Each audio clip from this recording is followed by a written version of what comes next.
Nenhum homem que tenha vivido conhece mais sobre a vida depois da morte que eu ou você. Toda a região simplesmente desenvolveu-se com base na trapaça, no medo, na ganância, na imaginação e na poesia.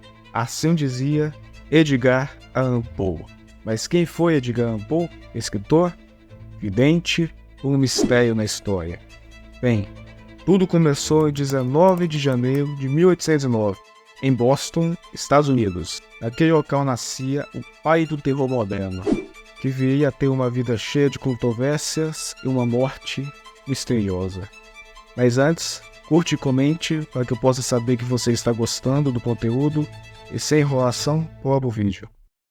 Filho de atores, quando tinha 1 ano, seu pai deixou a casa e no ano seguinte, sua mãe veio a falecer. Com 2 anos, o garoto foi adotado por um rico comerciante local. O seu nome era John Aaron, que foi persuadido por sua esposa Frances a assumir os cuidados da criança. Por viver em uma família rica e que se mudava constantemente, ele chegou a frequentar várias escolas, como por exemplo a Richmond Academy e a Universidade de Virgínia. Ele não era perfeito, possuía um sério problema, que o fez parar de frequentar a faculdade e perdeu o respeito do pai. Esse problema eram os jogos e o álcool. Por estudar fora de casa, seu pai mandou para ele um dinheiro para pagar a faculdade, os livros, a moradia e etc. Porém, ele gastou tudo com bebidas e apostas. Como se não fosse o suficiente, ele pediu mais e gastou tudo também. Devido às dívidas de jogos que fez, as quais seu pai recusou-se a pagar, ele decidiu entrar para o exército. Foi então desse tempo, em 1827, que Poe começou a expressar sua verdadeira paixão. E no mesmo ano, publicou seu primeiro livro, chamado Tameão e Outros Poemas, que foi o primeiro de vários. E dentre esses livros e poemas que foram escritos por ele em sua vida, alguns viviam o futuro. Ele foi o primeiro escritor a conseguir viver somente com o dinheiro que ganhava dos livros nos Estados Unidos, assim conseguindo viver daquilo que gostava.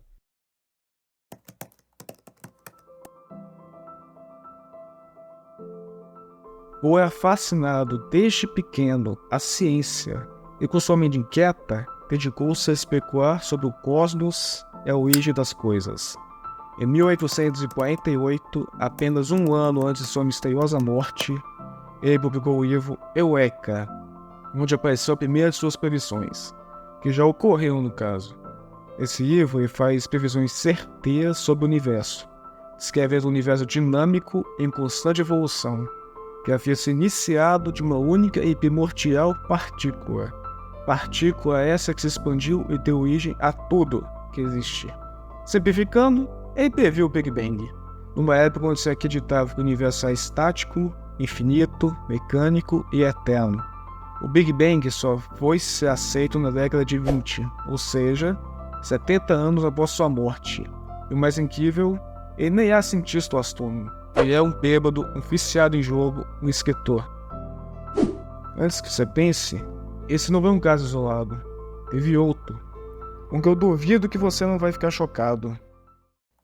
No ano de 1838 era publicado A Narrativa de Arthur Conan Doyle, uma história que conta sobre um trágico naufrágio, onde um navio chamado Campus foi pego em uma forte tempestade, onde só 4 tripulantes saíram vivos.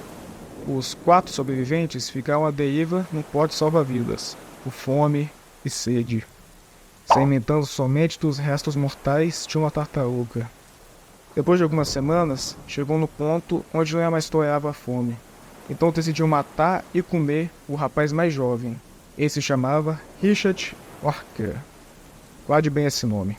Por incrível que pareça, em 1884, ou seja, quase 50 anos após a publicação do livro, um iate chamado Micronauta afundou no Oceano Atlântico.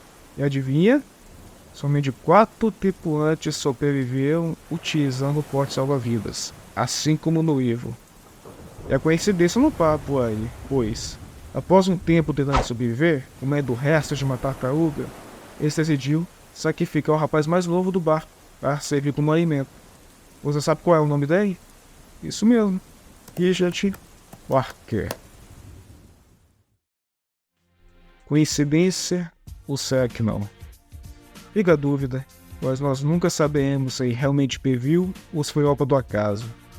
Mas uma coisa é fato, ele marcou a história como escritor, inovando a literatura e o modo de se escrever, ficando amplamente conhecido como o pai do terror moderno.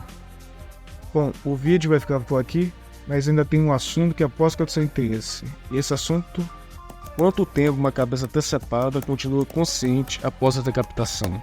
Vou deixar aqui no final para que você possa assistir. Lembre-se de me seguir, eu vou ter acompanhar o trabalho, fique com Deus, até.